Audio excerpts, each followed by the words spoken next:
Sound good? Starting it? No, good. Okay. I just like having a gavel in my hand. Are we on? We're live. Go for it. All right. I just have to preface this. This is my first official meeting as the president, so just give me a little bit of a break. Okay? Here, it's all official though. All right. So welcome to the Brainerd Parks and Recreation Department regular park board meeting, Tuesday, February 25th, 2020, 4 p.m., Crow Wing County Courthouse, 3rd floor, 326 Laurel Street in Brainerd, Minnesota.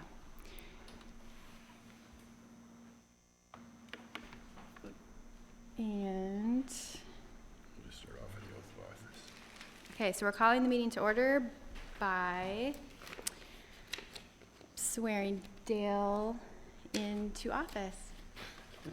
Are there any other additions to the agenda by chance? Oh, No, that's the second thing. We get to that after the oath of office. perfect. Yep. I'll do this. Dale, I'll do the honors.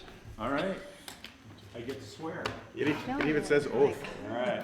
You know how I'm supposed to advance this when it comes to advance the slides? I state Shut up, Bob. Do solemnly swear do solemnly swear that I will Oh, support you probably the click right here. Constitution of the United States, Right here.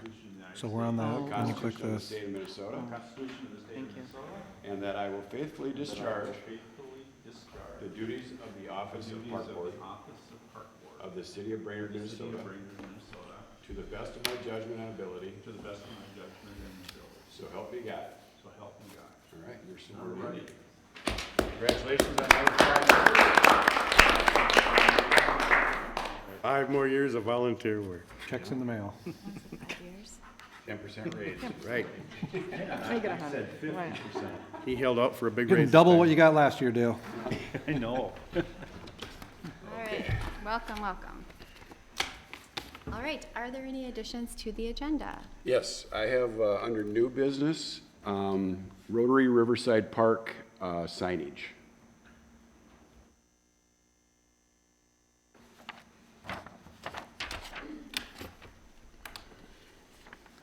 Okay, anything else? All right. So on to the consent calendar. So all matters listed are considered routine by the board and will be enacted by one motion. There will be no separate discussion of these items unless good cause is shown prior to the time the board votes on the motion to adopt.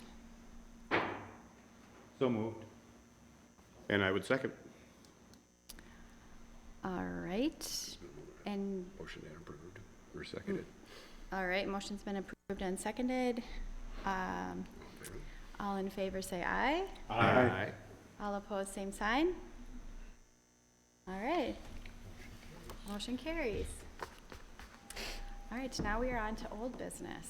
Okay, we're going to start off with the Mississippi Landing concept design. Ashley Kaiserschott is here to give the presentation in regards to the plans, the cost estimate, and she will be discussing the next steps in the terms of approving the project and funding strategies. So I also did have our Park Board President submit a letter of support to the Federal Recreation Trail Grant Program, which I did hand over to the Community Development Director at this time. And so, Ashley, it's all yours. Oh, you don't look like Ashley. Ash, you gotta learn to shave. You didn't have your Snickers bar yet, did Sorry, you? I'm not as pretty as Ashley, I'm sorry. Madam President, thank you, members of the Park Board. My name is David Chansky, I'm the Community Development Director for the City of Brainerd.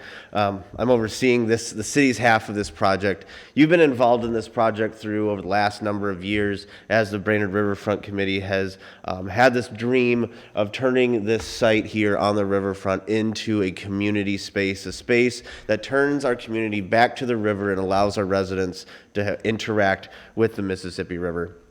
So today, our group is here to present to you the final concept design for you to consider and for your approval as we move forward to get this site from concept stage into a reality stage.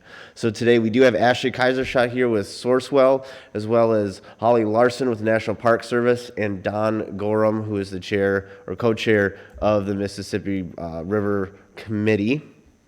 So with that, I'm going to turn it over to Holly, who's going to kind of walk you through this plan.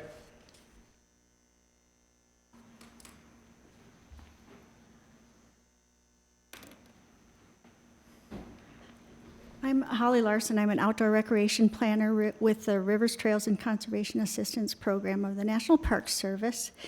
And we have been working with the committee for about a year. I'm just going to go through a little bit of the project history since we've been involved.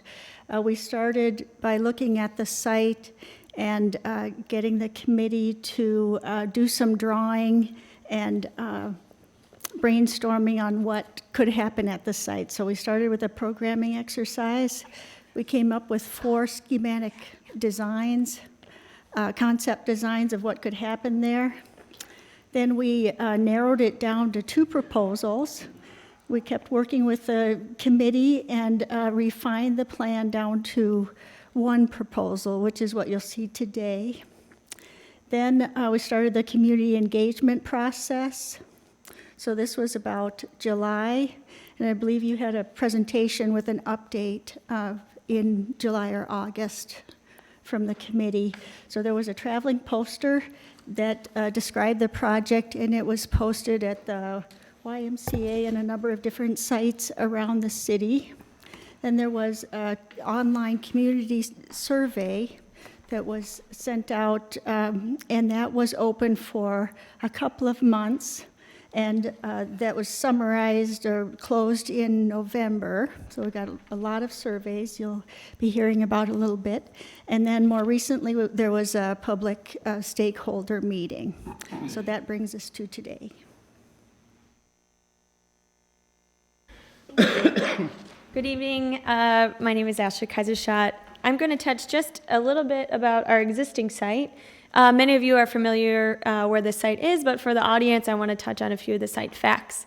The site is located just south of the high-rise apartments, west of the Brainerd High School. It's approximately 3 acres in size, and currently we consider it vacant. There's a parking lot on the site right now, but no public amenities. The site has a share ownership between the City of Brainerd and ISD 181. In terms of some assessments of the site, there's a large impervious surface coverage.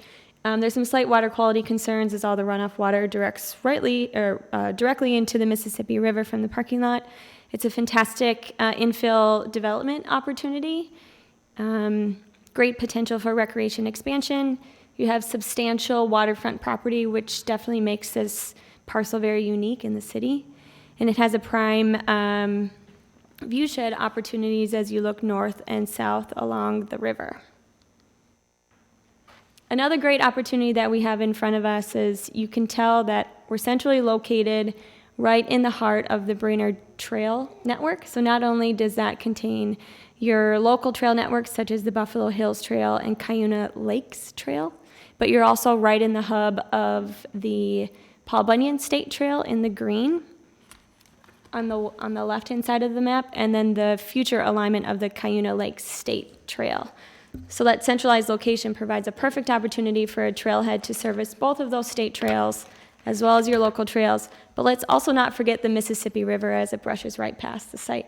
So the Mississippi River in itself is a river trail, which is an added amenity to our project. So with this, I'll pass it back to Holly to walk through the different program elements of the site. So you see here the concept plan for the site of about 3 acres, and there are 5 focus areas, including a trailhead, an amphitheater, internal park trails and pathways, also a canoe and kayak launch, and an outdoor classroom. Focusing in on the trailhead, This would be right next to the road. Right now, there is a parking lot on the site, and that would be removed. And as you can see there, the parking would be relocated to angle parking along the road.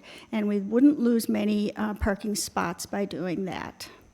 So here at the trailhead, so this would be for the land trails, we'd have benches, we'd have a small bike fix-it station, water fountain, kiosk with maps of the trail systems, also a small play area like a small playground, and a new restroom facility. There is an existing restroom building across the street near the ball fields, but that is an old facility and not accessible by Americans with Disabilities Act standards. So this would be upgraded. It could either be in addition to the existing restroom or to replace the existing restroom.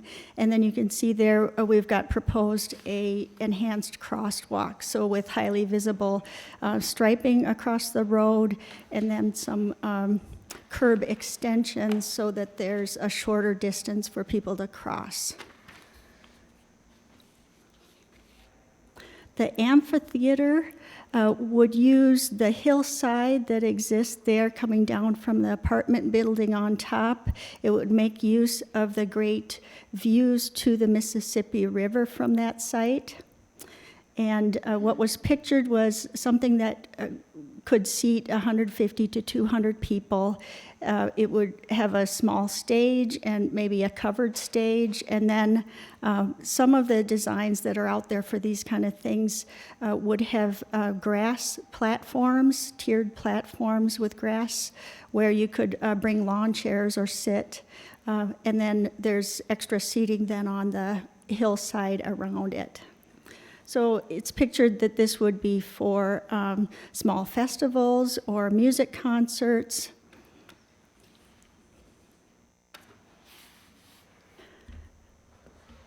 Also, there's some internal park trails.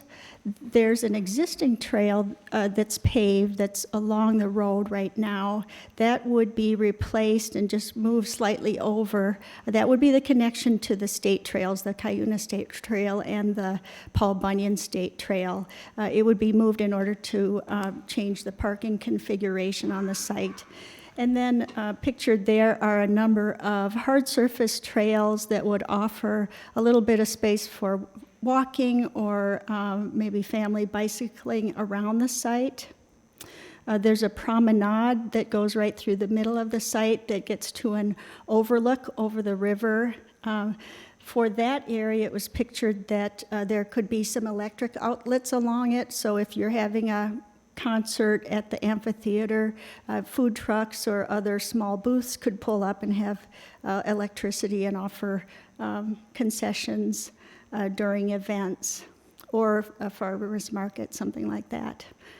So there's, besides the asphalt trails that circulate around the site, the dashed line, the white dashed line there along the shoreline would be just a natural surface, like a dirt trail that would bring you closer to the river. There's a fairly steep bank there, so that natural surface trail would be down in the floodplain along the river through the forested area. You can also see an overlook on top of the hill above the amphitheater, and that would offer a great view of the Mississippi River, and could also potentially in the future connect with a trail that goes under the several bridges along the Mississippi there.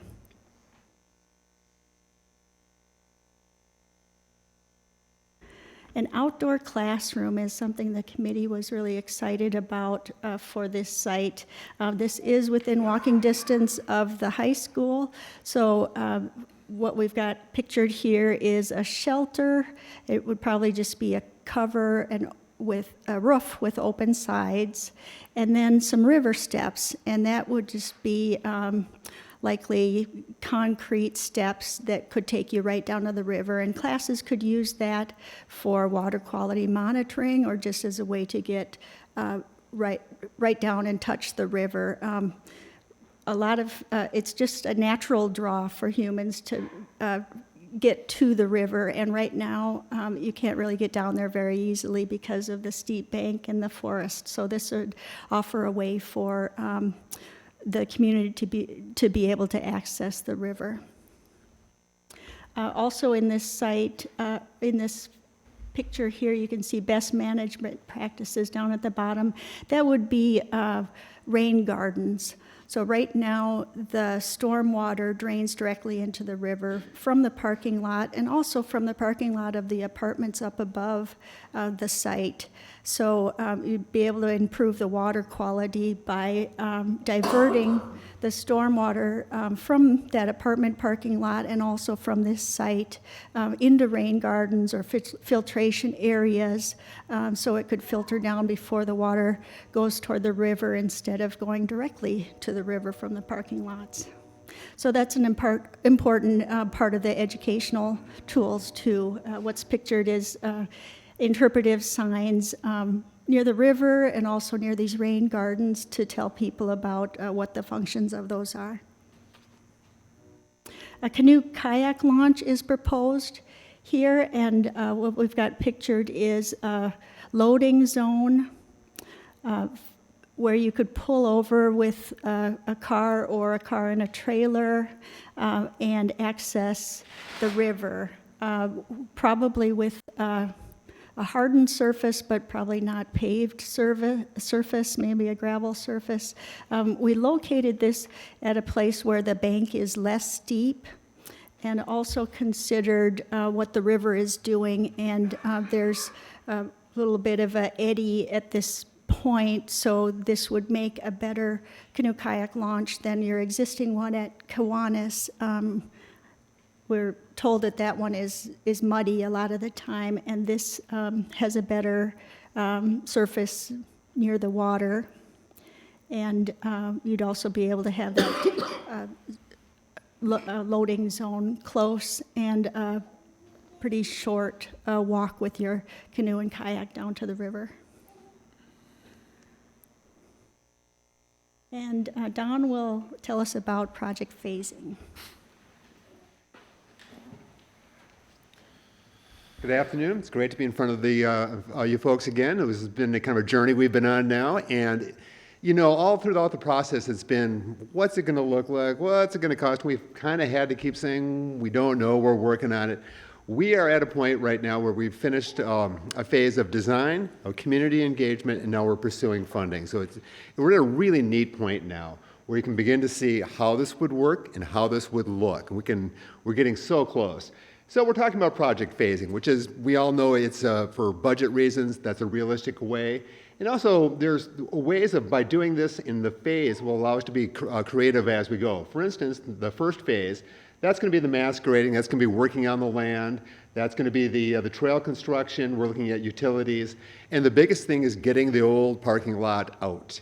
And I think that will begin to return the land to a more natural state, and will pave the way, that's probably the wrong word to use, but will lead the way to a better use of a neglected place on our riverfront. And really, so we look at phase two. One of the neat things is as we work through phase one, that's going to allow us to pursue funding for elements of phase two, the amphitheater, the outdoor learning center, the different features we would like to bring to this. So that is going to be a real advantage as we move through, is we'll have time to work on this and develop our plans, continue the engagement that we've done all along. Phase three will be the streetscape reconstruction, and the city of Brainerd has been so supportive of this, working with us on this. We are on the engineer's schedule now. I don't know if the right term is capital improvement, I think, for the streets, for the 5-year plan, I believe is what it is. And so the city has been doing the necessary steps, and we are feeling very good as we're moving along. So we're getting to a point where, we did a lot of community feedback. We can go through a lot of these. But the biggest thing, and then we have our numbers, what I want to talk about is, at this point, back up, there we go. we're really looking for specific action. This is the time where we're looking for your support. And it can come in different forms. It could come in a general letter of support, a letter of recommendation. That will be to your group to figure out how you express the support. But we think this is so important. You know, for so many years, those of us who have been active in this town on issues have seen this process where you begin to dream about something, you get the idea, and we kind of run into resistance. And it's kind of been a pattern over and over again. And kind of can leave you feeling, are we ever really going to make a difference in our community and be able to really leave something for future generations? I think this is an opportunity. I think the important thing is we've made this Brainerd sized, and we are not looking for a $25 million elevated bridge, anything like this. We are looking for something that's going to fit within the budget of this town. We are looking for something that is going to immediately impact citizens and allow them to see the river in a way they've never seen before. And one of the most important parts that came out of this was the idea of equitable access to the river. Everybody can sort of see the river here and there, but frankly, to really get to the river, you either have to be pretty skilled at climbing down steep hills, or you have to trespass, or various things in order to get and to see the river. And the most exciting part through the three bridges. So I really feel like this is a great opportunity for our town to move forward on this. And so the next steps after this, we'll be looking at the formal approval by the City Council, and then we are going to be continuing on our funding quest as we move along. So I want to thank everybody for taking the time to consider this, and I hope we can have your support at the end. We do appreciate the time that you've given us. You've been very generous. So thank you so much. Anybody else want to? All right, with that, I'm going to say thank you so much, and we appreciate any questions. If you have any immediate questions, this might be a good time to take a couple shots. Yes, please. I noticed that on several of the projects that you've got listed on here, you have a number of entities that are going to be involved with some of the activities one way or the other. From the park board's perspective, and looking at the mowing of the lawn and cleanup and all that stuff, are we going to get some help from the ISD 181, CLC, or any of the other entities to help with some of that process? I will hope so. And I know as we design this, and we've worked with Tony along the way, we're trying to take this, maintenance into consideration. Don't set it up where you have all the benches all together, where you can never get a mower in or things like this. We're going to try to engineer this with maintenance first and foremost in our minds and how we set it up. And specifically, we have to get further along the process before we can say exactly how a CLC could help us, exactly how a high school could help us. But these are the next steps as we go. Yes? Do you have projected timeframes of each of those phases, the three phases? At this point, I'm going to put it out there, let my group may have to defer. I'm thinking 3 to 5. Am I close? Ballpark 3 to 5 years? Any other thoughts there, Ashley, please? Hopefully. I mean, it's an exciting time for us to envision how fast this project can move forward, understanding that funding is an integral part of advancing construction. I think it's feasible for this team and the city to make big design advancements in the upcoming 2 to 3 years. But in terms of construction, it's kind of hard to pinpoint what that date will look like for us.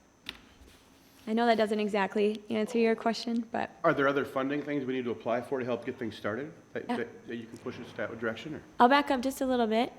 I'll steal a few minutes of your time just to run through some of these estimates.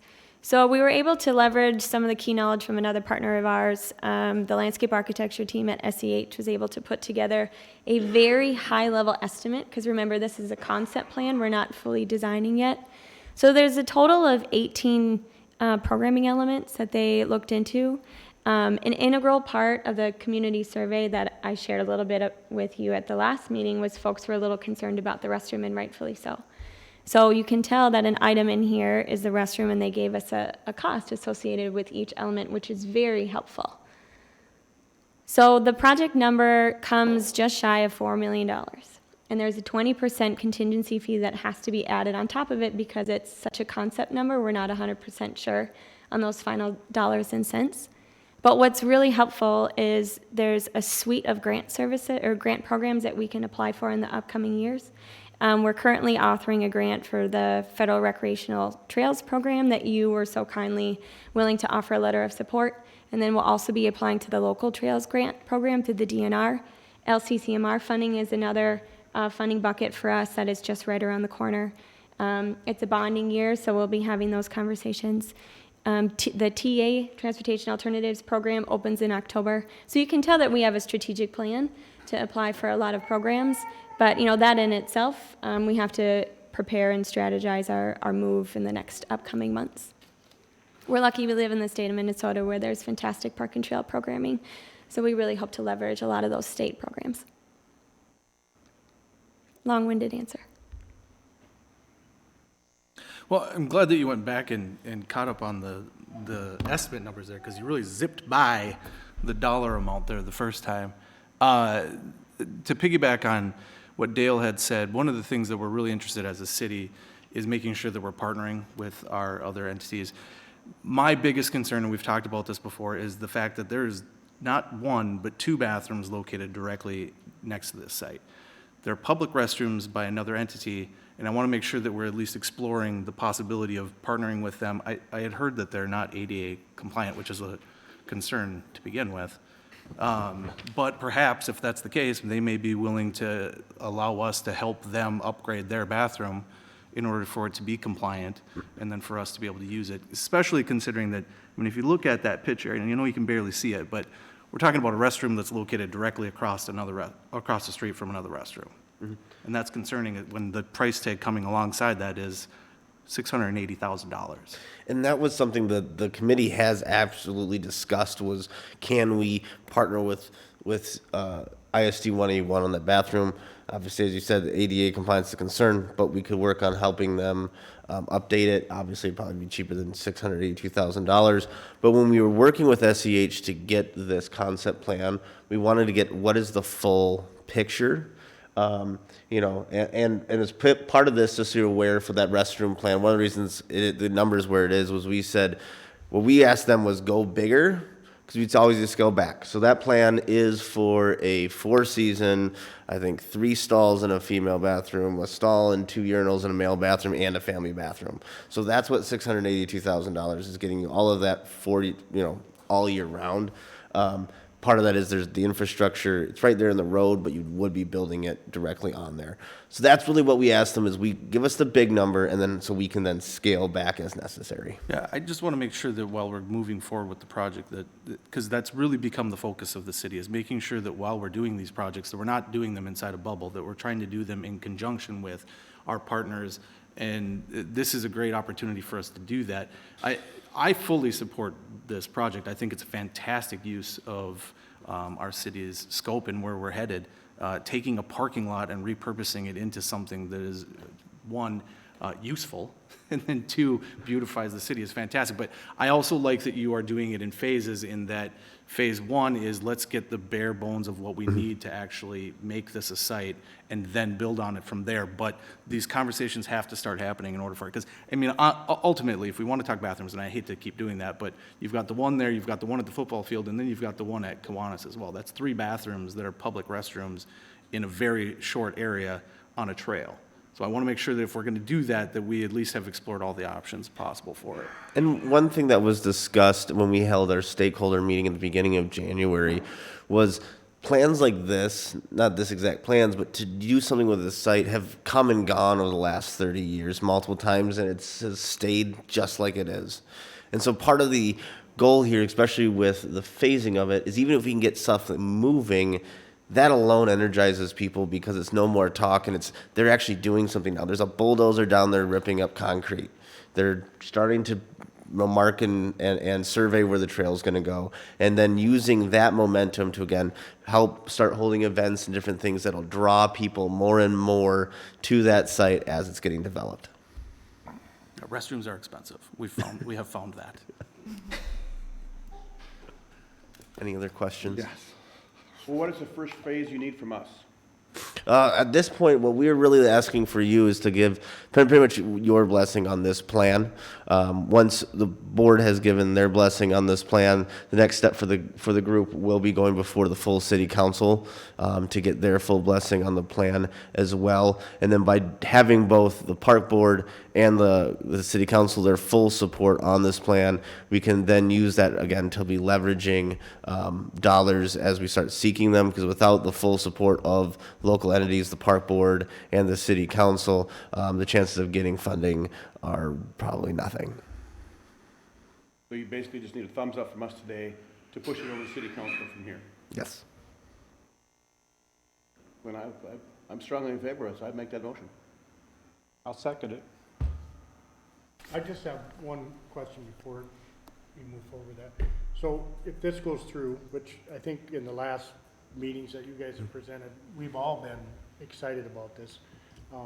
And looking, and obviously there's been a lot of work put into the design of this. I just hope that when it comes to, if it goes through and work starts happening, that the park board is involved with those Absolutely. final designs as well, just to, you know, the devil's in the details and looking at. And one thing that Madam President signed, the letter that she signed supporting our grant application to the Federal Trails Program, is one of the things that was put in, it says in that letter is the park board, you know, you are the trustees of this public property. And so we absolutely will be, with that in mind, and, you know, the idea of this becoming a park and will be then going under your purview at the end of the day, we'll definitely be having you involved as we move forward in the design and construction process. All right. Any other discussion? I would just like to say that I have somewhat of an issue with signing off on a conceptual design without knowing the true numbers of how this actually is going to play out. This seems like a gigantic part of this conversation. Looks great, fantastic. Maybe this is exactly what we should have. I don't know. Maybe we should have 4 bathrooms. Maybe we should have none. I don't know that, but I'm okay with the concept here, but there's like a big, gigantic part of this that to me is missing, and that is, how much does this cost? Who's paying for it? Who's going to maintain it, not just this year and next year, but 30, 40, 50 years? All of that, to me, is part of, is the design correct? That's what I have. I mean, that's the point that I want to raise, is it's really easy to say, yeah, this looks great, but I am nervous about getting so far down a path of where we either have given up all of our control and say on what the project is, or more importantly, our ability to control how much it is going to ultimately cost the park board. That's what I guess what I'd like to say. So I'm fuzzy on that. Dave? Tony, is that something you could put together an estimate for on what kind of maintenance we would be looking for on the city's end of things? Given the layout that's shown, if we could create some kind of a base estimate as to what it would cost us? Yeah, that's something we've kind of discussed during some of the committee meetings with the group. The two main things, or three probably, would be number one, lawn mowing. Number two would be garbage pickup.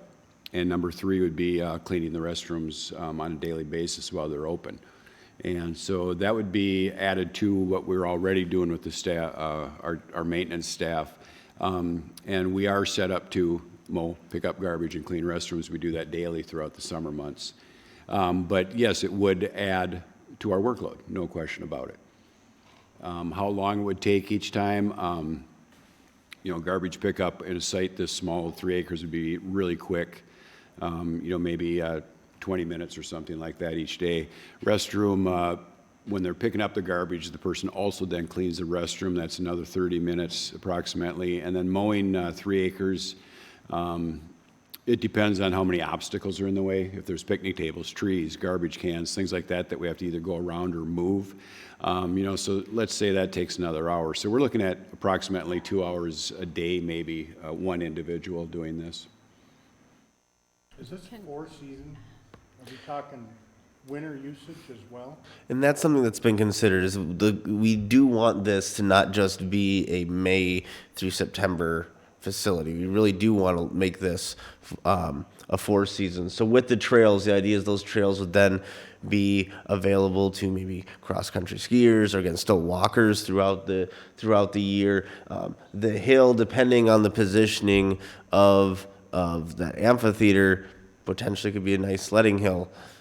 There's a lot of aspects to this that the committee definitely wants to envision and using this year-round. And that's one of the reasons, again, why when we got the cost estimate, we asked that the go big and make the restrooms year-round. And again, part of that is because with this site, it's beyond it being a site for the community to go and interact with the Mississippi River. Again, we also see it as that trail head. Go start here, and from this site, you can get to the Paul Bunyan, you can get eventually to the Cuyuna. They're working on the East Gull Lake Trail. You can go from there to the Paul Bunyan to the East Gull Lake Trail. So from there, it really is kind of refer to the hub and the spokes, where you can get from here, you start here, and you can go pretty much anywhere in the region. And again, that would, winter usage would add as well, and that would include snow removal, which we're almost kind of maxed out at this time between what the Parks Department does and the Street Department. We kind of share some duties on trails and sidewalks. So that would add something there. I know the city did take a look at a piece of equipment that actually is used for cleaning sidewalks instead of trying to use a skid steer or a tractor or whatever. But that would add our winter workload as well. But there could be some potential partnering with the snowmobile club or something that does. Potentially, yeah. This is a site that, one of the things the committee's really been talking about, and I've been encouraging them, is really making this a community space. And as we continue to develop this, developing those partnerships with the community, for example, the amphitheater, maybe we work with the Crossing Arts Alliance of the Lakes Area Music Festival, and they want to be the programming agent. They want to work with the Parks Department and say, hey, we want to be involved in helping the Parks Department program the amphitheater to make sure that, at least one day a week, there is something going on in that amphitheater in the summer. And then doing, snowmobile club, helping to maintain and groom the sidewalks and the paths. We definitely want this, again, to be a site that is invested by the community, and the community wants this site, and that's why the committee has been pursuing throughout this whole process public engagement. We talked about the survey you've heard about before, that we had 475 different people who commented on that. We've had comments went from the people who've seen it over at CLC or at the YMCA and throughout the community as well. I think it was at the Great Pumpkin Festival. So the committee's been out there trying to get the public aware of it. Don and I were on Lakeland Currents a couple weeks ago, so 30 minutes there. Lakeland Public News also came into my office today for about 10 minutes as well. So we're definitely getting the word out there and getting that investment from the community. Kevin, did you Quick question. Once the project is completed, the amphitheater, the lighting, the bathrooms, all that becomes park domain, or is that still owned by the city? Who would, I guess what I'm getting at here is the capital maintenance of these, bathrooms don't last forever, lights don't last forever. I believe the intent would be to become a city park, which then would fall under the Parks Department's domain. Something we have to remember is that, all of this stuff doesn't last forever, so we would hypothetically be needing to budget to replace, to maintain. So it's not just cutting the grass, it's not just blowing the snow, it is a bathroom needs rebuilt 30 years from now. We put aside money for that. So this all becomes us. Once it's done, this is us to maintain and replace. And Dave? Well, that is going to be piggybacked later in tonight's meeting when we start talking about the potential of the Children's Museum as well. Correct. These are the conversations that need to be had, and I'm glad that you're bringing that up. But I do like that the way you've sectioned this is that first let's start with the idea of the trail and with very basic ideas of what we can do with the trail, and then structures, I think, is kind of the second piece to it. And I'm hopeful that you will approach this from an aspect of fundraising first. Fundraising will determine what happens. If there's ability to find the funds, then that will determine what happens. But coming back and asking for large sums of money at the end is, I think, what you're concerned And that's been the intention the whole time, is to get this site funded without asking the city for $1 million. That's been the intention the whole time, is what can we get through other funds? So, you know, going out, we'll be submitting that first grant this week, and then another one in March, going before LCCMR, things like that, to try to get that money. And then, again, that's why we're looking at phasing, because we know we're not, unless LCCMR decides that this is the best project on the planet and they want to give us $5 million, it's not going to happen overnight, and it's going to have to be over time. So do we want to make a different, more specific motion, or? I think would what that- you're asking, it's that More we comfortable? approve that they move forward and approach the city council for this. And you have valid concerns. I think they're very valid, but, you know, this has been on the docket for how long? There's been a lot of work put into it, and, you know, we can cross some of those roads when we get to them. No different than what we did with the Memorial Park project, and put our heads together and figure it out. But, so I don't know that it needs to be a different motion. I think what we're voting on is We're just giving a thumbs up to move forward, I think.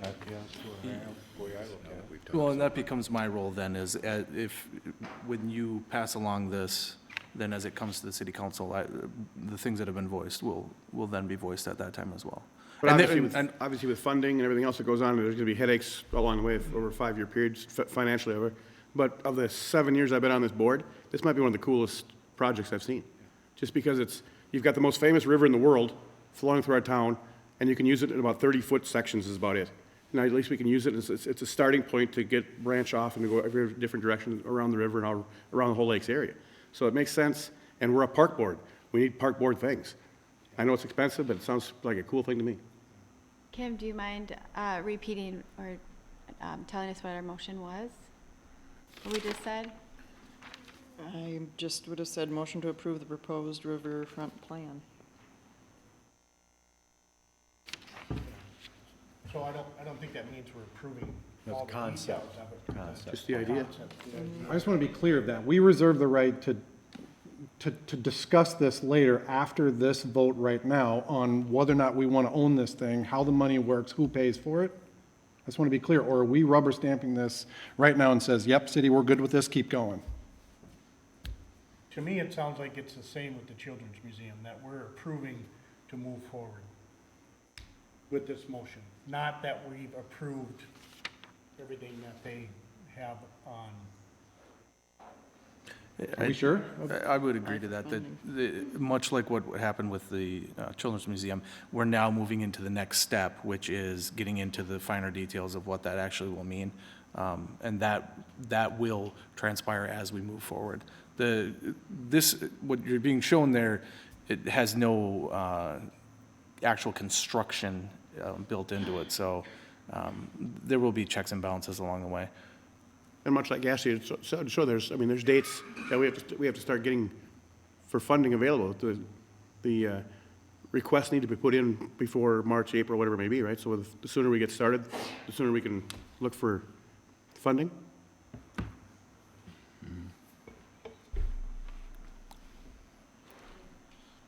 Okay. So we do have a motion, and we have a first and a second. Okay, no more discussion? Okay. So, all in favor, say aye. Aye.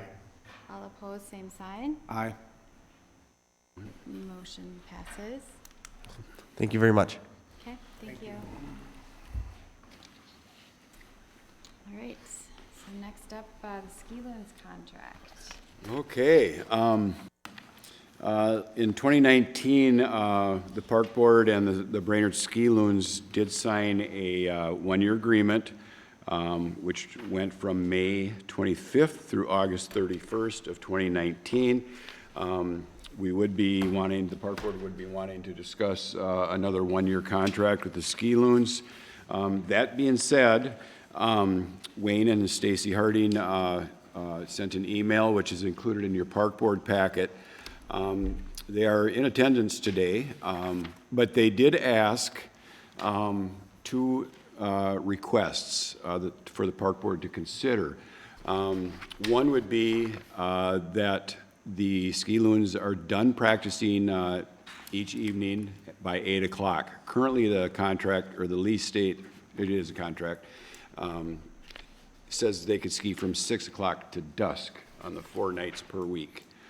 And then they also mentioned if they wanted longer practices, they could start earlier rather than 6 o'clock. They could start at 5 or whatever.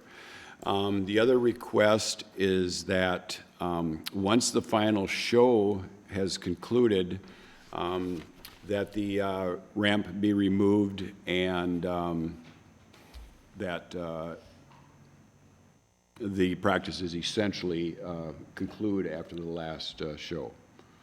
And so that is, if you'd like, like I said, the Hardings are here. If they would like to talk, I know there's representatives from the ski loons, if they would like to discuss anything. Head her whichever direction you'd like to go. You can have. Yeah. Could you come to the mic, please? Thank you. Yep. First of all, I'd like to get in on that garbage thing for about half of the restroom. No bathrooms. You want to be in the bathroom? For the restroom. Things went really well. I think the switching, how they ran the show and stuff for the practices worked out well for us. I think the time thing could be maybe the times that you run by us are at 8 o'clock. And if you want to go out the other way later, that can be worked out. And then, I don't know, everything went pretty well. I don't really have any complaints. It was just at the end of the show, the ramp stayed for about another month, I think, last time. But that was it. There's no real concerns, or I think things went really well last year. Okay. If I recall, I think a lot of that was in part due to the conversations. Yeah, and we should have. Yeah. I just told Stacy, we probably could have called about the 8 o'clock thing, but yeah. So. No, and I was in contact with Chris Dens and Wayne and Stacy, and they sat down amongst themselves to work things out great. I mean, I think both sides were very happy in the long run on things. So I thank both parties on that portion of the whole thing. So, but you know, I did send the current agreement to Chris just to look over again. And I think the only thing that you had mentioned in your email to me was that there was one section that you felt could be removed, and that was under section 4C. Oops, I got the wrong one there. Under section 4I, just stating that the Parks and Rec Director, the ski loons, and any Rice Lake property owners would meet at the end of June and work things out. And I think that was about the only thing you had mentioned to remove. Yeah, you may come up too, yeah. So. Hi there, my name is Chris Dens. I'm the president of the Ski Loons. Just wanted to touch base on where things went last year. We did make some great strides trying to work with residents, and we changed we talked a little bit last year about certain boat patterns and things that are more specifically related to the show and the dock layout and kind of the setup there. And what we tried to do last year was everything that could feasibly just go straight out into the middle of the lake rather than going up and down the shore, we sent that way. And that greatly reduced the traffic, so that basically Tuesdays and Thursdays, unless there was a jump practice, which has to go specifically lined up with where the jump is, we probably cut our traffic down maybe 2/3, at least half, but significantly less going in front of the shores. The big things I guess I would like to point out about the contract, and this is clearly written in the contract from last year, as far as what the contract is specifically just regulating our use of the dock at Lum Park. Everything else is regulated not by the park board, like with the ramp and everything else. We get those permits all through the sheriff. And the water usage, the times that you're allowed to ski, that's set by the Minnesota DNR. You're legally allowed to ski till 1/2 hour after sunset is the time, and I think you can go from a 1/2 hour before sunrise to a 1/2 hour after sunset. As far as my job is really representing all of these guys that are here for their ability and be able to use and ski at that site. Again, me personally, this doesn't affect. I live on a lake. I have a boat. I can ski elsewhere. But for a lot of these guys that are here today, their kids and their families, they might not have access to a boat. They might not have access to these things. Going with the times as far as starting practice, the problem I'm running into is there's more and more people in the community that say we'd really like to get out there and find time to be able to water ski. And again, this fits directly with what's the park board's mission is, which is to enable opportunities for kids to get out, enjoy the outdoors, enjoy sports, recreation, and build teamwork, community involvement, all those things. And we help further basically have a very similar mission of providing opportunities for personal development, teamwork, and community involvement through water sports. And my job is to represent these guys and try and get them these opportunities. Limiting the time that we're able to be on the lake would greatly adversely affect their ability to do those things. As far as moving practice earlier, we're a volunteer-run organization. Most of the parents work during the day. The kids have to get there. We have to have drivers and spotters and safety crew and everything that needs to be there. I don't think starting much earlier than 6 o'clock is feasible, just because we're a volunteer organization. People have other lives. They have other things that they're doing. As far as removing the jump after the last show, the show portion of what we do the 4 shows in the summer. We've actually got a few traveling shows that we're doing now at Rutgers and at Craigens. But the shows are what everybody sees, and that's kind of the flashy stuff. That's where we get 1,000 people out using Lum Park coming to see the show. But the core of what we do, and again, back to our mission, is really about the little stuff that happens, providing these kids and adults opportunities every day to come out and work on their skills. The shows are how we fund it. That's where we get our sponsorship fund. Again, you guys know everything comes down to financial dollars, and we got to find ways to pay for boats and gas and equipment and insurance and all these other things. And removing the ramp after the show, again, simply limits our ability to be able to get kids out trying new things, pushing their limits, trying to build their confidence by doing something that's fun and challenging at the same time. So I'm definitely against those recommendations. I still greatly respect lake owners' property and their ability to enjoy. And again, we've made great strides trying to limit that as much as possible.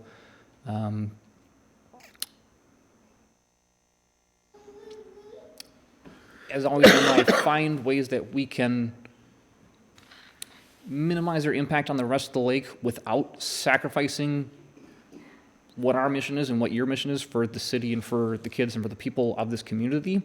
I am more than willing to look at those things. It just at this point, I don't have a good solution where I can't in good conscience represent these guys and say, yeah, we can cut practice earlier and we can pull the jump earlier without sacrificing those opportunities. We did make some strides where a specific part of our program, we had a learn to ski part of our program, and I think we're going to be able to successfully move that to a different site in a different lake.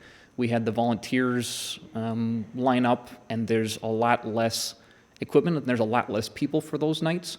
So we are looking at trying to move some of the things, again, that we can without sacrificing their ability to be able to do these things and experience these things, continue to shift some things away from Rice Park that can be reasonably done. Moving the jump, it's really a behemoth. There's permanent anchors that are, they're 55-gallon drums that we get permits to be able to sink out there and hold this thing in place. It's really you put it one place and that's kind of where it stays. We did, to try and again help the neighbor's view, we shifted the jump about 200 feet from where it used to be so that it's not directly in their line of sight. It's much more off to the side it's more in front of the Lum Park property area. Our boat paths still have to go down a reasonable way so that we do still drive in front of it. But again, we've made great strides and done as much as we can to help shift things that direction. Do you guys have any questions for me at all in regards to that? So after your last show, do your practices continue as often as they did up until the last show? Correct. We practice them Monday through Thursday. Sometimes our attendance goes down because our college kids go back to school, but all the school-age kids and the adults that are still around the community that are learning different things, they still come out and practice and work on. Is actually one of the best parts of the season for the development, because kind of the beginning of the season, everyone's progressing and trying new things. The middle of the season, we start to focus more on putting together the good show so that we can secure the funding and all the resources to be able to get back to just teaching people things. But there's a lot of things that we do afterwards, after the show is done, that it's not a show act. It's not something that you'd see in the show. It's just these kids want to try something and they want to work on getting up on a slalom ski or working on a wakeboard or different things. And that's still all based out of Lum Park, which is a wonderful area. We got room for the parents. There's parking. There's the bathrooms. It's a great place.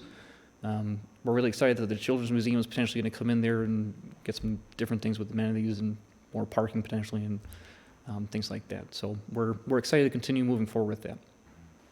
But yes, they do continue to practice.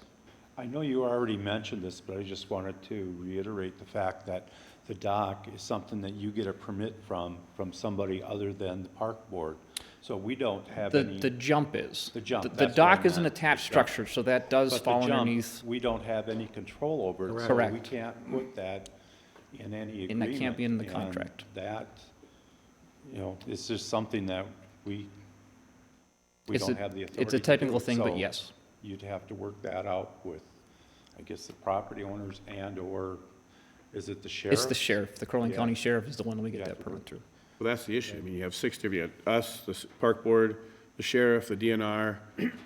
You got all these different people trying to get a permission slip from, but we can't make a decision for all of them together. So all we can kind of do is, Regulate Smile along our and use nod. of the dock while it's So I'm just looking at Lum at Park. it as, I commend both entities last year and that's why I said what I said is, you guys made great compromises and it seemed like it was much better than what it was on,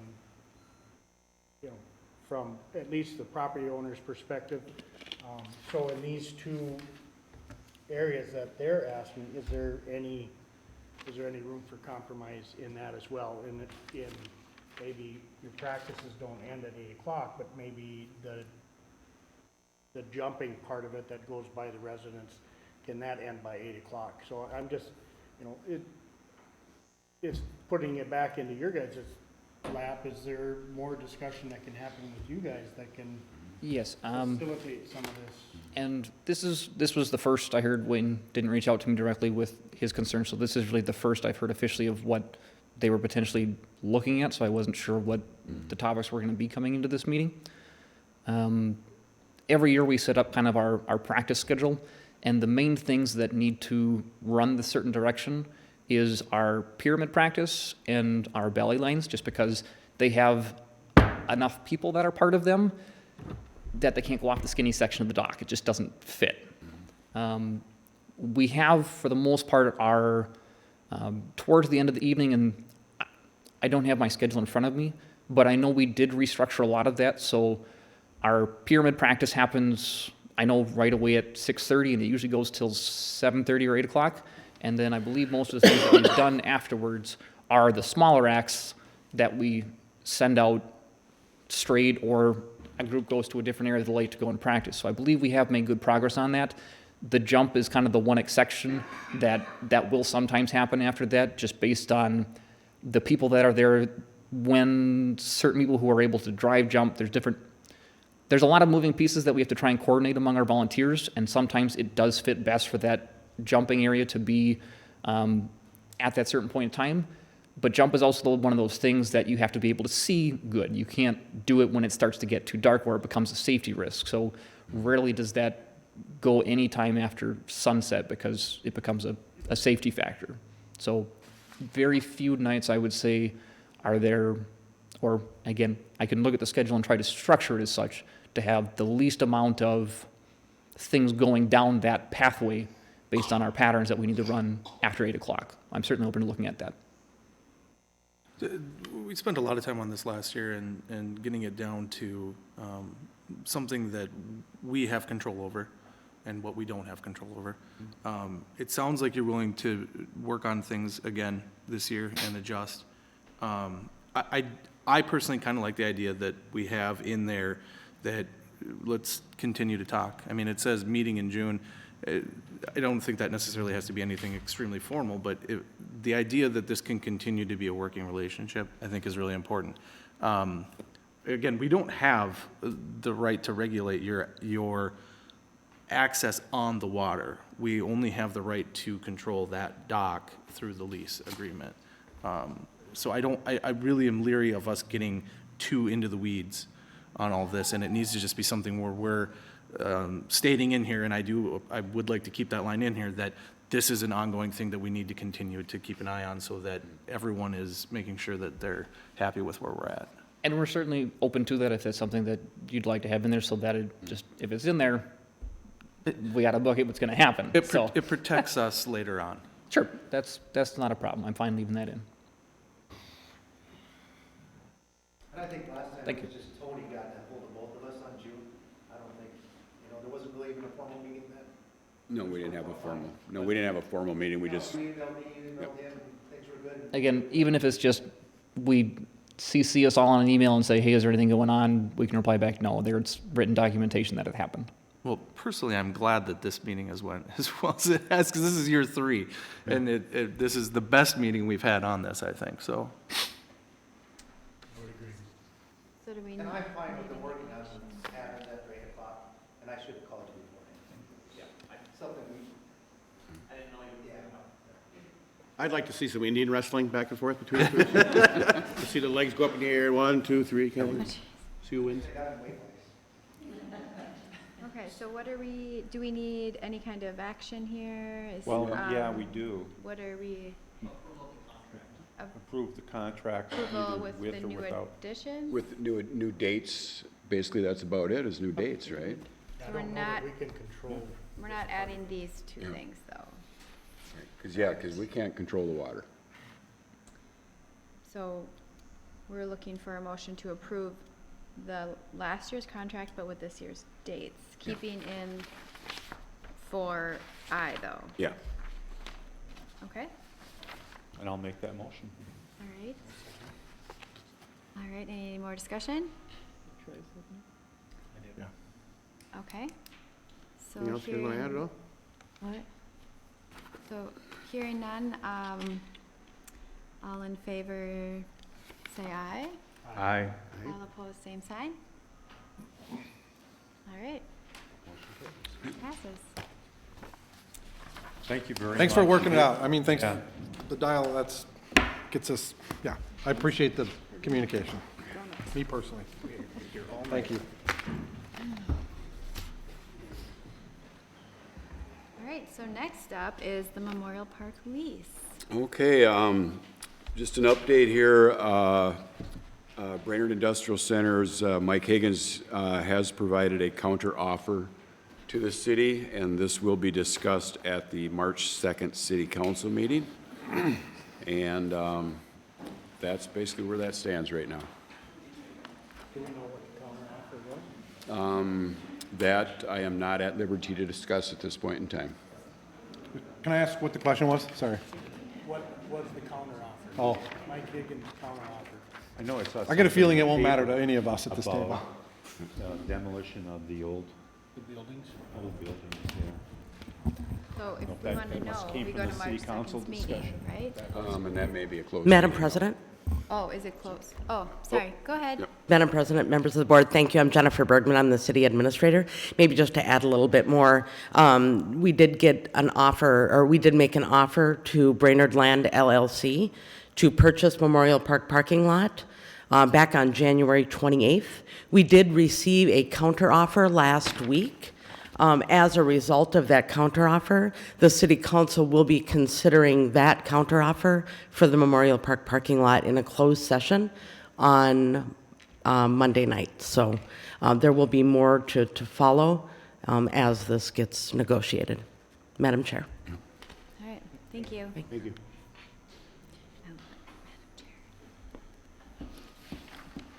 Okay, so then the next thing will be the Memorial Park project.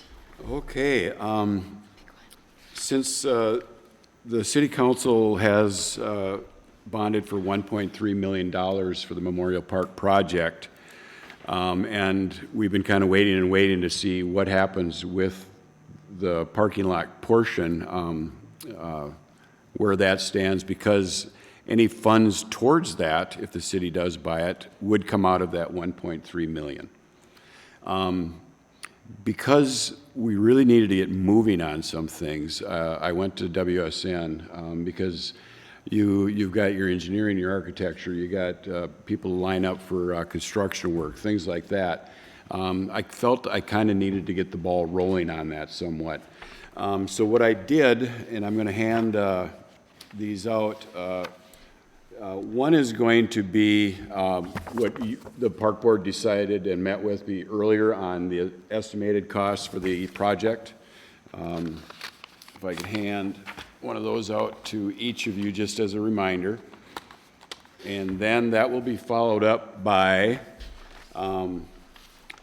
WSN has given me an estimate on what their engineering design, which would include civil, electrical, and topographical survey, construction and administration, and construction survey and staking, their estimates, which would come to $112,000. There we go. Easy for you to say.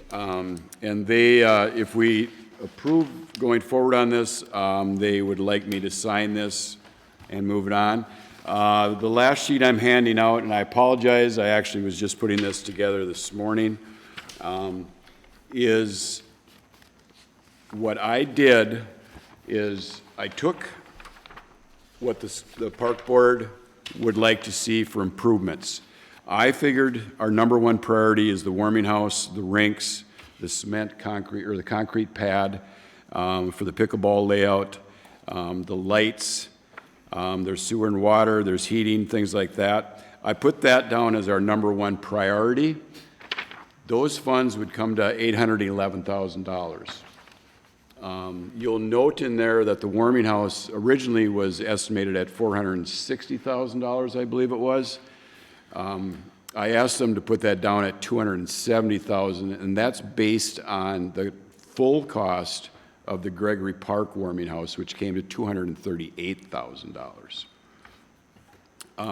One thing in regard to that as well, being that our Parks Department is going to be moving to City Hall, we are not going to have much storage space over there for all of our equipment and stuff. My thought is to not put a kitchen area in there, which basically is a sink and a counter, and instead use that area for equipment storage for the pond hockey gear. And even that, the pond hockey gear wouldn't fit all fit in there. Helmets don't stack nice, et cetera, et cetera. I just personally, and the Park Board can correct me, I just don't see a kitchen unit being rented out over at Memorial Park like it would be at Gregory Park. We would be able to put outlets on the outside of the building facing the pavilion area. We would have it so that we could turn the electricity on to those outlets when it's rented and turn it off when it's not, so we don't have a bunch of people sitting there charging their cell phones, et cetera, et cetera. So that was the one thing I'd like to throw at you for that idea. Another thing that's going to save us on the warming house as well is that we are essentially using the same plans as Gregory. They're going to have to take a couple corners out, essentially.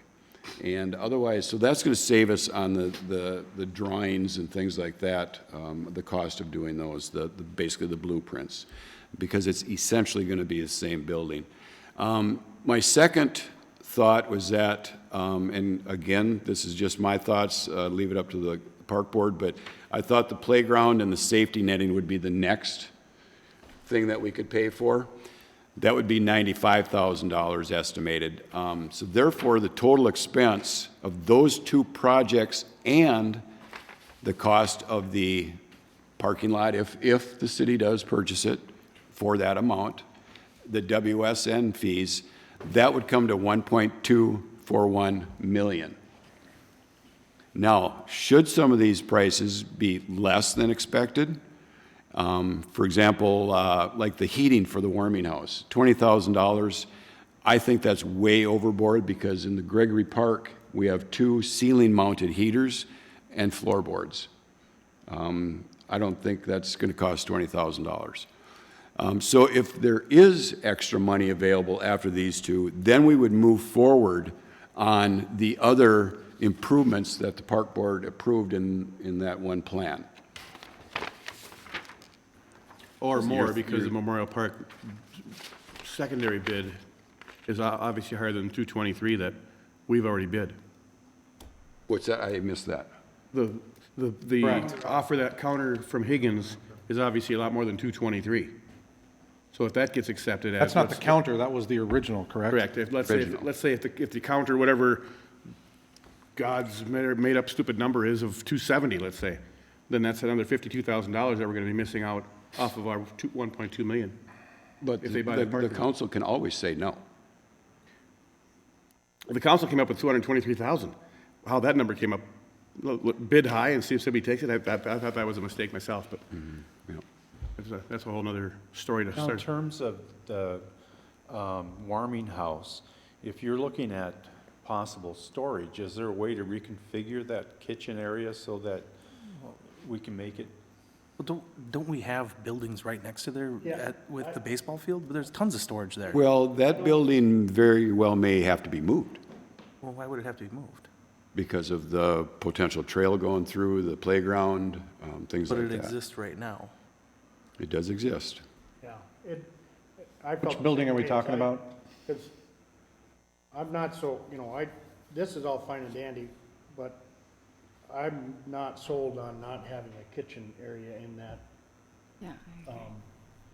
warming house. Because what if somebody wants to rent that out during the winter months and have a hockey party, or, if that's just gonna be space that, in a nice building that's Okay. used up for storage, but, we don't have to make that choice right now, because I think we'll get into more details once we Yeah. get rolling into this, right? But Well, the 270 does include the kitchen. I mean, that would include the cost. But I was throwing that out there as we need space. I But personally would rather try to find some other options, other than in that brand-new warming house to be used as a.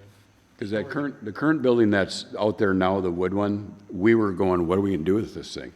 I mean, we could situate that somewhere near the warming house area so we could store the pond hockey gear. I mean, there's options. You could rent a There's pod for the options. Yeah, winter. but and- couldn't we use the stadium? Well, there's plenty of space in there that isn't going to use. Can we use that for storage? Talking about Yeah. in the long Couldn't- building? Yeah. Yeah, there's a lot of empty Why wouldn't we rooms in just use there. that as storage? Yeah. Yeah, what about the gazebo? Are we talking about taking that out too, or the shelter? the Right, shelter- the shelter up by Field 3. Well, part of the new, like the one that we spent all the weeks on, shelter, because then they'd rent out the kitchen and they had the birthday Oh, parties the- and they'd play. Yeah, the pavilion would still be attached to the, on there. So what is this? This memorial project paper here? Like, what is the one you just Okay. gave us now?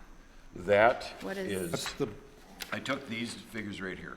Yeah, but not everything is over here. No, because we can't afford, I mean, when you throw in the parking lot expense and the WSN expense, we can't afford that whole list. And so that's why I broke it down into these 2 areas rather. And anything else on this list here, if funds are available, then we could just pick up and move forward on each one of those. Yeah, I think it's such a short time frame that we're having to be able to look and say, yeah, let's go with, what we're really trying to do is to approve WSN's fees? And then, because didn't we talk about that we would get together as a board and with WSN and start hashing Their contract says 4 meetings with us. some of this? Which I believe we had. that's the, that was the preliminary design that we already had. This That was the contract. preliminary. Yeah. But now, yeah, The- they say we this- get 4 more meetings. The new contract also you're talking about, right, Dale? New contract New has a contract sentence in is- there that there'll be 4 meetings with Yep. us and them. Yeah, So that would give us the opportunity to try to Right. Yeah. figure in some of these things we're talking about. And I believe our last meeting there was in August. So this is as far as we've got since August. How stupid is that? It was I- October. September, October. Either way, yeah. but I mean, fall. I mean, realistically, now we have to wait another month to find out for sure if we're gonna approve a bid that was rebid out. Ah, But last week is when I sat down with Joe DeBell from WSN, and we kind of hashed out what is on this list. At this current standing, this is what we can afford with that 1.3 million. Now, that could all change after March 2nd, depending how that goes. Correct. The other thing that I'd want to remind you is that this isn't a done project once it's done. And the idea that, we can take this stuff and we can use this time to create your vision of what you're looking for. And then say, in 5 years, we'd like to have this pavilion, or like to have this, and then start actually figuring out a way to find money for it. I just still think we were all taken advantage of, because we volunteered all this time to come up with this $1.3 million budget, and then all of a sudden we come up with every dollar spent to match up $1.3 million, and now we're gonna buy a damn parking lot for $270,000. That's gonna take away from our $1.3 million. Absolute garbage, I think. But like Dave said, we might not have gotten any money. Correct. So we just have to think of that. But that's allocated for this year, correct? It's allocated for the project. There's no time frame on the project to actually get it done. That's what we're getting handed to use for this project at our discretion. Is that correct? Well, the lease runs out in March of 2021. We don't have a choice. We have to have something done March. before Yeah. That's the driving factor on the time frame is to get the rinks built correctly. And that is correct? why my number one priority, in my opinion, was the warming house and rinks. You have to have rinks built for the 2022 season. Right. Yeah. Which means by the end of the summer of 2021. Correct. Madam I President. mean, we're going to know a lot more after the March 2nd Yeah. city council meeting. Yep. Madam President, members of the board, and maybe if I can just add a couple of things. I agree with Tony. First of all, I think we're going to know a lot more after the March 2nd, I hope. There may still be some negotiations. I'm not sure what the city council is going to decide on March 2nd, if they will accept the counteroffer or counteroffer back. And that, of course, is up to the city council, so more information to follow on that. But if I understand how this project is going, there were a number of things that the park board worked with WSN and identified, is that correct? There's a list of items that the park board said, these are the things we want. The city council authorized $1.3 million in whole, right, for the project. And I think if I understood Tony correctly, his thought was, yes, there are some negotiations going on about the parking lot, but the bids could still go out. There were a number of add alternates, so items that could be taken out, removed, or added back in.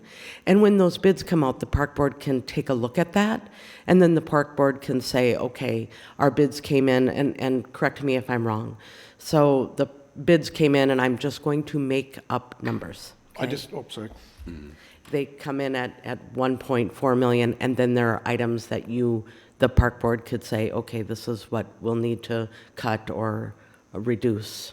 So, Madam President, I don't know if that's helpful or one not. thing I failed to mention was that when I talked to WSN, I said I need on some bids, I need alternate bids on some of this other stuff. And that means if we get the bid, we're not locked into we have to use it. If it's an alternate bid, then we can start putting the numbers together and go, oh, we can afford this portion of it. So we could still cut the parking lot? I don't think we can. I'd like to say something else. Keep in mind, guys, all of our design that we put all that time into over there assumed that we weren't using that parking lot. Correct. Right. Would I be wrong to say that now that if we are getting this parking lot, all of that design work should be relooked at to see if we're actually doing it the right way? Right. Because, okay. Absolutely, start all over. We're starting over, okay? If we get this parking lot, we are hypothetically starting over, okay? I don't know that we gotta start from scratch. I think we have a good design, but we can re-look at it and say, is this now how we want this to look? And our I design think was the all, parts and pieces that we want stay all the built same, without but I the think the parking lot. layout may very well be different. I would also just like to bring up this point that what we got from WSN makes up roughly 10% of the cost of this project, okay? There's no architecture, there's no electrical in there. I think you mentioned that there was, but they say that there is no electrical design in there. There's no mechanical design in there either.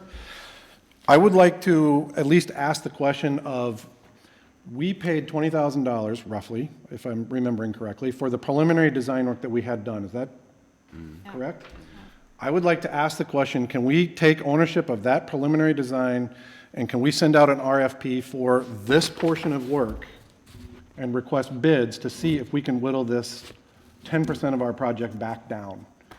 This is just designing the site, guys. 10% of the project, 120, 130 grand. Yeah, it's eye-opening, Okay? isn't it?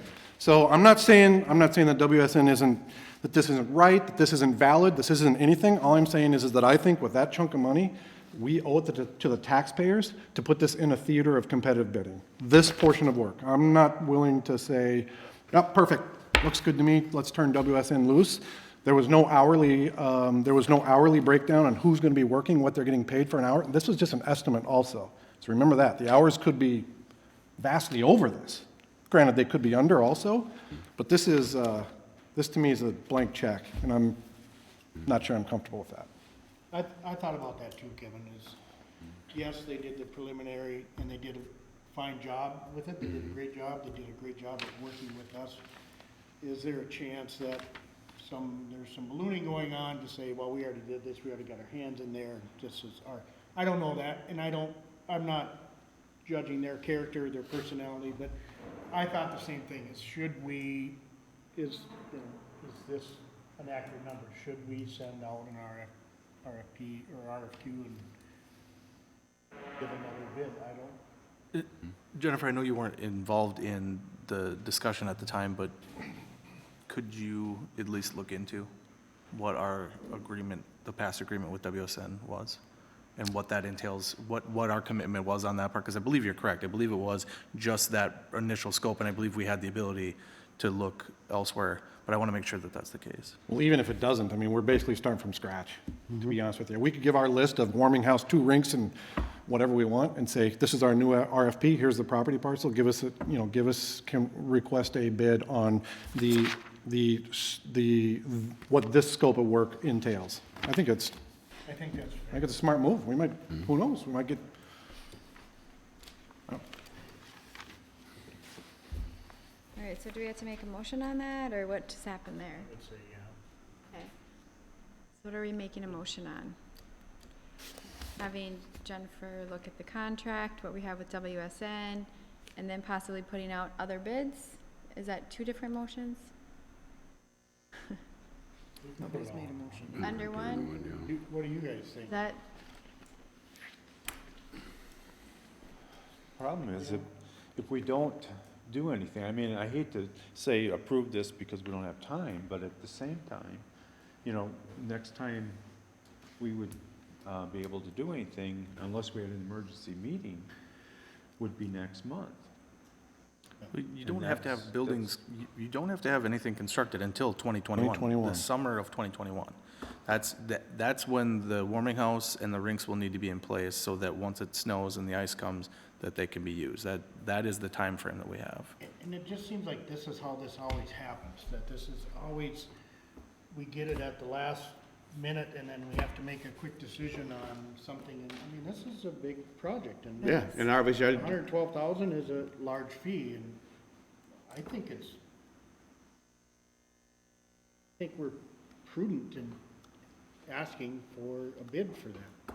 and we aren't really starting from, I mean, we are starting from scratch, but we're not. Like, we all have our passions on what we want to bring to the park. So it just maybe will look a little bit different now. With the parking lot or not with the parking lot, I think it's Right. part of that. I mean, Yeah, maybe so we do move some stuff around if we are getting that parking lot, because remember, all that over there assumed we weren't. Right. And to be honest with you, But- my hope was that we would get that parking lot when we first started having those discussions, because that's huge. It is, but- That's a big, not for that much money. but I just don't wanna rush into this and then, in hindsight, look back and say, boy, we really should've. Granted, I know the clock's ticking, But we have time. Like, it is February of 2020.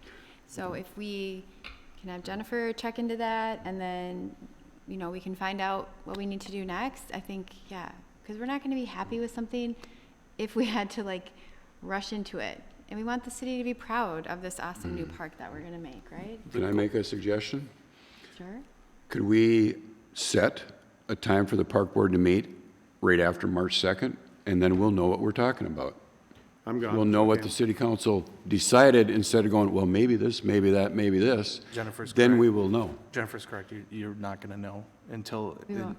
it's a closed session, so you're not going to know what that decision is until that it's final. After the March 2nd, If something happens. if something happens. That doesn't mean it's going to happen. Yeah, not yeah. like There's a reason why we're going to closed session, because it's a negotiation at that point. So it could bounce back and forth. I think we could be requesting submittals on this portion of work, irregardless of whether or not we get or don't get the parking lot. It's a set piece of ground. This is what we want to happen. Yeah. I'd like to make a motion that Tony helps us create an RFP that we can send out to potential bidders for the scope of work that WSN has presented to us, and we set that out for bids. Okay, We have a motion. we have a motion. I'll second that. All right, any more discussion on that? Okay, hearing none. All in favor, say aye. Aye. All opposed, same sign. Okay, the motion passes. All right. Thank you for bringing this forward, Tony.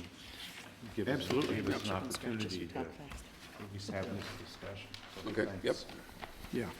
Okay, Well, the other part of it is, I don't think, we've called special meetings in the past. I think here's the description of work.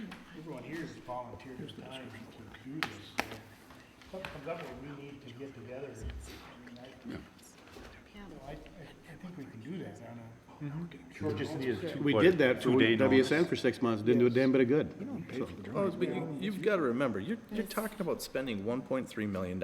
And we got that approved. It's not a small amount of money, and really what we're talking about is moving 2 hockey rinks. We got $1.3 million as a group to redesign a park because we needed 2 hockey rinks. And let us not forget that we have 40 kids in that program. So from the council's perspective, not to be rude, but this is a lot of money that we're gifting you, and we would appreciate that you take the time to make sure that this is being done right, and that you understand in order for us to make that decision, we have to then have some kind of concessions on our end. So I understand that it's not perfect, it's not exactly what we were hoping for, but at the same time, you still had to get the council to approve it, and the council approved $1.3 million to be used on a park. So let's not forget that. But now let's take the time to make sure we do it right. Because we should be thinking about, where's this park gonna be in 25 years? right. That's the main thing. And we're hoping to impact more than 40 kids. Like, Well, we wanna that's just, bring the that's adults just, that's and, just like, it. The walk, Our you know, hope like, from the council is that it's not just hockey rinks. Right. It's the improving of a park. The whole package. okay. So next up is the Children's Museum. Okay, the city council had a workshop on February 10th where there's about an hour's worth of discussion on the Children's Museum. Representatives from the Children's Museum were there as well. The city council did indicate it will move forward with a letter of intent for a master plan. And that will also be further discussed at the March 2nd council meeting. And the council did discuss the potential for a steering committee. And initially, what was brought up, included on that steering committee, would be the park director, a park board member, and city council liaison, Badeau. So we should know a little bit more as things progress, but that's just an update on the letter of intent that the city council plans to sign. Do you have some stuff to add, Jennifer? We like it, Madam Jennifer. President. Yes? Thank you, Tony. Maybe just to add on to that a little bit, so as Tony mentioned, work session, great discussion. I just want to be very clear that the city council has committed up to $20,000 for a master plan for Lum Park, period. There is no commitment at this point to move forward with the Children's Museum, but there is a commitment to take a look at a master plan for Lum Park. After that is done, and as Tony mentioned, one of the things that came out of our work session is establishing a steering committee or a task force. In addition, this will be discussed at council on March 2nd to talk about also having a work group. One of the things that the council felt was very important was to get input not only from our community partners, but also from our residents in the city of Brainerd. This is a city park. These are our residents. And so I just really wanted to be clear that the commitment from the council is only for the master plan for Lum Park. After that is done, the city council will have the opportunity to take a look at that and discuss next steps. So, Madam President, thank you. Thank you. Yeah. Oh, Dave. If I may piggyback on that, from the council side of things, there is risk involved with this. The master planning session, I think, and I'll just speak from my own fear, is that what I don't want to have happen is us as a city take on something that we're going to be left holding the bag if it fails. And we need to be very careful of that. And so although we are accepting of spending $20,000 to try and do a master plan, the hope is that we can come to a consensus of how this can best fit within that park so that we're not, at the end of it, left with a giant building that we have no use for. And I know that no one wants to think that things can fail, but a children's museum may be great for 15 years and then may no longer work. And the thing that we don't want is to have a structure that we have no use for that's in the middle of a park that therefore makes it unusable unless there's some kind of change around it. And so that's why we'd like to have an input from the park board as well on that, in that steering process. But there's no commitment whatsoever from us as far as moving after that. If we come back and we say, look, this just isn't going to work, we're comfortable with doing that. But we want to give the opportunity for them to show how this could be situated. Initially, all we were offering was the placement of the existing park board buildings, which we could remove and place a structure there. They have offered some other options. Some of those options make me very nervous. So we want to make sure that we're taking the time, spend a little bit of money and some effort to get people involved to look at what that'll look like, and then we'll readjust. So please don't think that we're trying to drop a giant building right on top of you. That's my concern also. Same thing with Mississippi Landing. I mean, they had that $4 million budget. There wasn't $1 on there for maintenance or upkeep. Not one. Not $1 out of that $4 million bucks.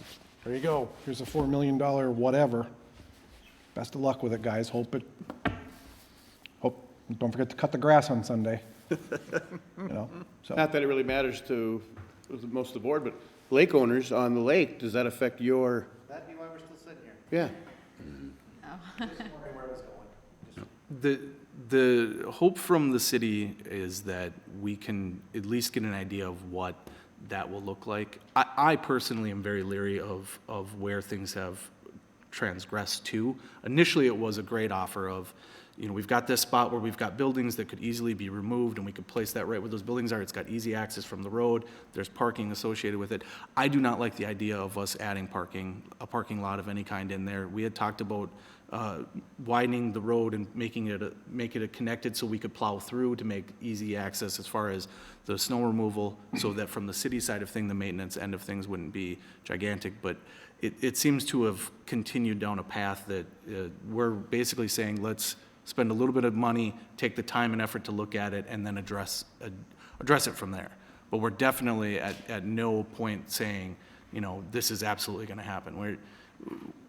I myself am leery of it. So, and I know there are other council members that feel the same. But I do support the concept. I think it's a fantastic concept. I think that a children's museum could be really good for the area. But I'm not interested in doing something that's going to leave us holding the bag in 20 years. Isn't it like a 25,000 square foot building? It's a very large building. I mean, that's huge in that little park. It's a very large building. So the fire department can use it. It's a very large building. Yeah, it's big. Fire department? Yeah, think of That run constantly on the backside. think of all the hockey equipment we could store in that thing. Yeah,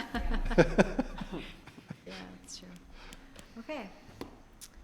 So we're good for that. Okay. That was informational. Okay, so new business. All right, just to let you know that we are planning to start a youth tennis program at Gregory Park this summer. It'd be for boys and girls ages 6 to 7 and 8 to 9. We would limit the groups to 8 per age group. And right now, we the startup cost for rackets and tennis balls was $559.76. We do feel that initially, because of the startup costs, we're going to lose money the first year, but we do look at having a positive revenue in the following years. Where did the money come for this? It was from the new program funding that was left in the park board park board budget from last year. So we're just trying to kind of look out, and we're trying to think a little bit out of the box and start looking at some potentially some different programming, and that's we're going to give this a shot and see what we can do. Awesome. And potentially down the road then, once the pickleball courts are installed over at Memorial, we'd probably be starting Youth 13 pickleball, maybe for adults, things like that. So to add on to what we're using, let's make use of these facilities that we're putting in. Pickleball Nationals 2024, Yeah, Brainerd, yeah, Minnesota. yeah. They have a lot of them every weekend somewhere, yeah. Yeah. I was just in St. Cloud for a basketball tournament, and we were in the Whitney Rec Center, which is a really nice building, but I heard a lady say, "This is where I play pickleball." Yeah. Found that very fascinating. And I'm guessing she was not a kid. Oh, no, she was Yeah. not a kid, for sure, Yeah. but that's I mean, where there's she an played awful lot of pickleball. adult Yeah. and upper echelon or upper escalated adult years Yeah. that are playing pickleball, because there's a Yeah. lot of little. It's a great less running, I activity. guess. Yeah, it's cool. Okay, and then move on here? Yeah, go ahead. Okay. Before we do, Oh, I would yes? just like to voice my opinion on, I am really getting to becoming more and more convinced that I don't know that park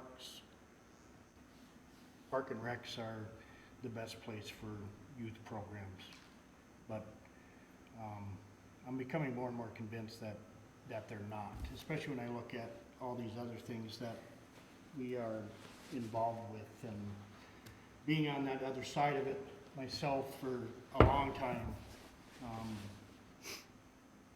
And part of it, I think, is the makeup of our community, and this has nothing to do with the baseball, but it has everything to do with it. But I just think the more, now we're looking at adding more programs, and I think some of the ones we have, I don't know that it's the best fit for Parks and Rec departments to be running youth programs, but that's just my opinion.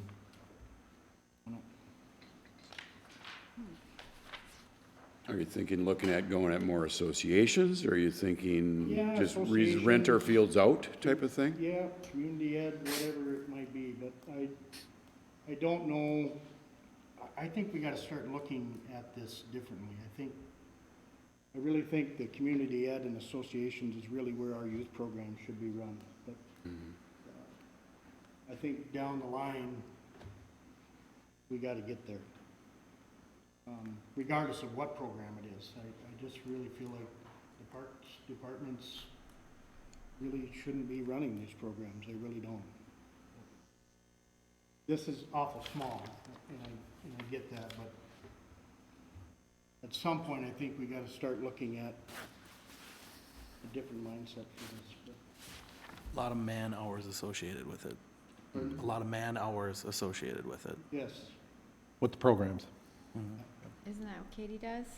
Katie and I. Yeah. both, Okay, Yeah. yeah, And yes, there is a lot of man hours. yeah. Yeah, they put there's it a ton, Yep. and I recognize that. But I'm looking at it as our community as a whole as well, and, it's still a big split down the middle in most, all of our programs, and I don't know that that's right for the youth of our community either, but. Especially, well, we know that with baseball, for sure, right? Yeah, and that, why would it be any different for any of the other programs? I just don't. Anyway, that's my spiel. I'm sorry, guys, I have to go. My uncle passed away, and I have to go meet my aunt at her house. Sorry, don't forget your phone. Okay. Sorry for your loss. Thanks for coming. Okay, Thanks, change. so then, next up, forest pest survey. Okay, last year and in other years too, the Minnesota Department of Agriculture has done a forest pest survey, and we've allowed them to put traps in Lum and Rotary parks. And I did get the survey back here recently, and a total of 15 exotic bark and wood-boring beetles were surveyed across the state. And they also looked for ash yellows and cholera dieback, which are diseases to ash trees. Thankfully, none of the above were found at any of the Brainerd sites. They did ask if they could do surveys in our parks again this year, and I said, you most certainly can. It's good to be ahead of the game if they would find something. Okay? Okay. And then that new addition. The Rotary Riverside Park, as you know, they've put up, the archway is almost completed, and they are asking that they have permission to put these signs up. They're etched signs. One would be City of Brainerd Parks and Recreation. And Where are they putting those? an archway that Oh, is the leading archway. into the park. The winged water park or water tower, is that what that I is? know, I was like, is there always like bat-looking wings there? I've never noticed that. Yeah, it looks different because it's in black and white rather than colored, but that is It's our got the actual old water logo. tower on it too, huh? The They'll Rotary, live forever somehow. Don't get me started. Pretty optimistic. Don't get me started. the Rotary motto, service above self, would be on one of them.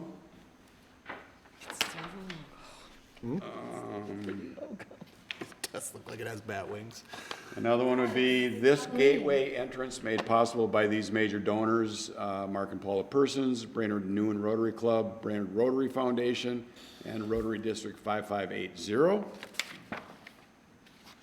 And then one would say Rotary Riverside Park, established 2010. How many And- posts do they have? Oh, they're keep Yeah, coming I'm here. trying I to think think, this is the like- last one coming up. And then, Think you have good toner in that printer. yeah, the last one would be this bigger one, which is Welcome to Brainerd Rotary Riverside Park.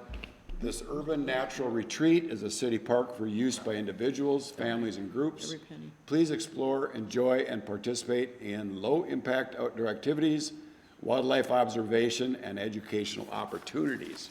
Are those shown full size? No, no. I'm just wondering how much room is on that arch. Basically, like this is what it would look like Okay. on the stonework. That's the big one. So they're gonna go all the way around? Yeah, so they go around on the four sides. Oh, okay. Yep. Not going around. No, the no, no, archway. it'd be That's what I worked into was the thinking. stonework, and it would be around the edges on each, basically pillar or whatever you'd call those. That's with the low impact, like low impact outdoor activities. Does that mean walking? Walking, hiking, yep. Means not Snowshoeing. not football, not football. Yeah, No high impact football. yeah. Yeah. No, Yeah. rollerblading through You there? can't rollerblade because there's no cement or asphalt. Oh, I true. mean, that one, yeah. Yeah, right there, there's not. Without cement, it would be very high impact to rollerblade.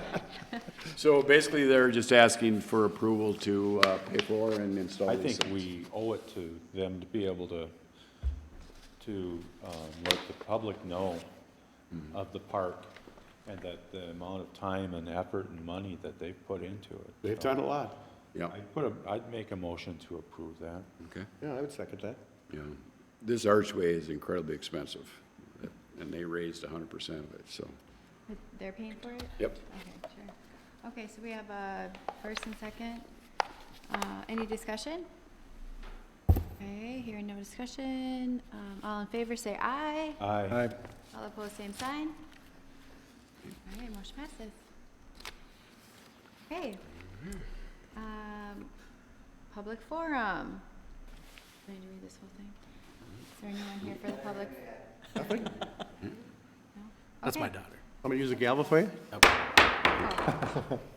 City administrator report. Do you have anything else, Jennifer? Madam President, members of the board, I think you've heard enough from me. I've pretty much reported everything that I'm working on right now, so thank you. Thanks. All right, and director's report. Okay, earlier in the year, I applied to the St. Joseph's Foundation for an AED unit, and we were awarded one, and it has been installed in the Gregory Park Warming House. My plan is in the summer when the center has their tennis and pickleball leagues, the main person that's there all the time and running, we would provide a key to, so that in case the AED would be needed on the tennis courts, they would have a key to get to that AED unit.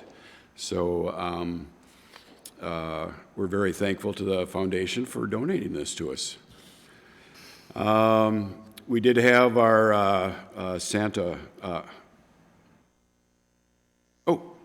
I'm sorry, I'm reading one. The Santa Paws event we had at Buster Park was featured in the Minnesota Recreation and Park magazine, and it was one of 6 unique winter activities that were highlighted, and there it is. Nice. You're famous. So it was kind of neat that we got listed in there with other unique things going on in the state. And we had the Smooch-a-Pooch event on the day after Valentine's Day. We had 25 dogs and their owners came. They could get a picture in the kissing booth. And then we had our annual skating party, and we had 190 attendees. And both of those are on the 15th. I know St. Nick was there for the Christmas one. Was St. Nick there for the dog smooshing as well? Or? No, St. Nick had his outfit already stored. I just want to make sure. Yeah. These kind of fleas were shaking off today. Yeah, yeah. And then we did have our annual pond hockey jamboree this past Sunday over at the Gold Medal Arena, and that's how we always end the season. And the kids get a thrill out of skating on indoor ice, and then also it makes it easier to collect all their gear and jerseys at the end. And so the season went fantastic.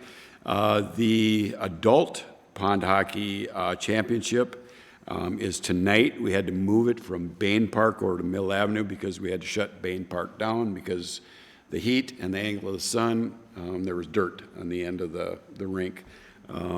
Mill Avenue Park is like real iffy right now, and we thought we better play it tonight because it might not, the ice might not last much longer. So it's a sure sign of tomorrow. I spring. hope it's still there. Yeah, yeah. Well, it's supposed to get colder for the next couple days, but we're really doubtful that we're going to have warming houses open by after this weekend again. So sometimes it's not so much the heat, it's the angle of the sun reflecting off those boards, and boom, once you get dirt, you're done. Either way, it's great news.